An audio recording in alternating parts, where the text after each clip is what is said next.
एकंदरीतच सिडकोच्या घरांच्या किमती कमी करण्याचा निर्णय घेण्यात आला। सिडकोच्या घरांच्या किमती 10% कमी करण्याच्या सरकारच्या निर्णयाने सिडको धारकांना मोठा दिलासा मिळालाय। या संदर्भात सिडको धारकांची बातचीत केली लोकशाहीच्या प्रतिनिधी आकांक्षा देशमुख यांनी। पाहूया।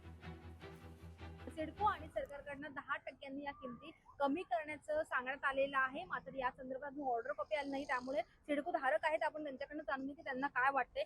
किमती कमी झालेल्या आहेत, घरांच्या 10% कमी झाल्याचं बोललं जातंय। तुम्हाला काय वाटतं, तुम्ही समाधानी आहात का यावर? आज त्याची बातमी आलेली आहे की 10% सिडकोच्या घराच्या किमती कमी झालेल्या आहेत, परंतु 10% ही खूपच कमी त्याची किंमत आहे।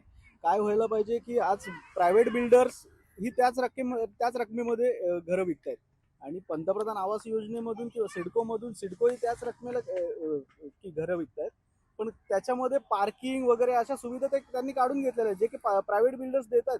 तर आम्ही सिडकोच्या घरांकडे का जायचं असा एक नागरिकांमध्ये संभ्रम आहे। त्यामुळे मला असं वाटतं की 10%पेक्षा अजूनही खूप या किमती कमी झाल्या पाहिजेत। सिडको काही कमी करत नाही, हे वारंवार फक्त नागरिकांना फसवणूक करते। म्हाडाचे बिल्डर्स हे म्हाडाचे जे घरं आहेत ते तुम्ही कमी किमतीत देऊ शकता त्याच ठिकाणी, पण सिडकोचे आहेत ते त्याच किमतीने तुम्ही देताय जसे प्रायव्हेट बिल्डर्स देतात।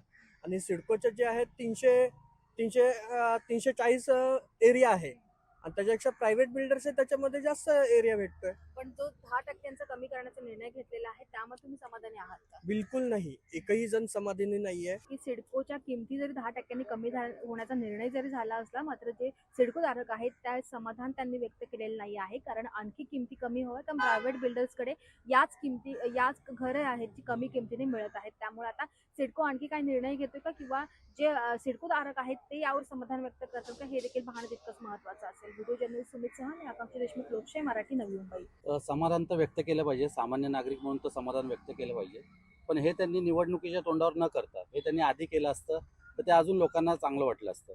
पण हा मुद्दा जो आहे हा पहिला आधी मनसेनेच घेतला होता। नवी मुंबईतून आम्ही आवाज उठवला होता याचा, सिडकोच्या दर कमी करा म्हणून। पण आता निवडणुकीचे तोंड उद्या, आता या पुढच्या आठवडाभरात आचारसंहिता लागेल।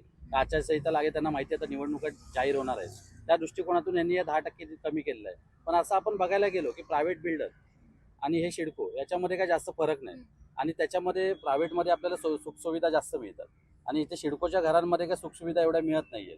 तर त्यांनी ते अजून त्याचे दर कमी करून लोकांना जास्त सुखसुविधा देण्याचा प्रयत्न त्यांनी करावा, त्यामुळे लोकांना त्यातून दिलासा भेटेल। लोकशाही मराठी ऐका, पहा, जागरूक रहा।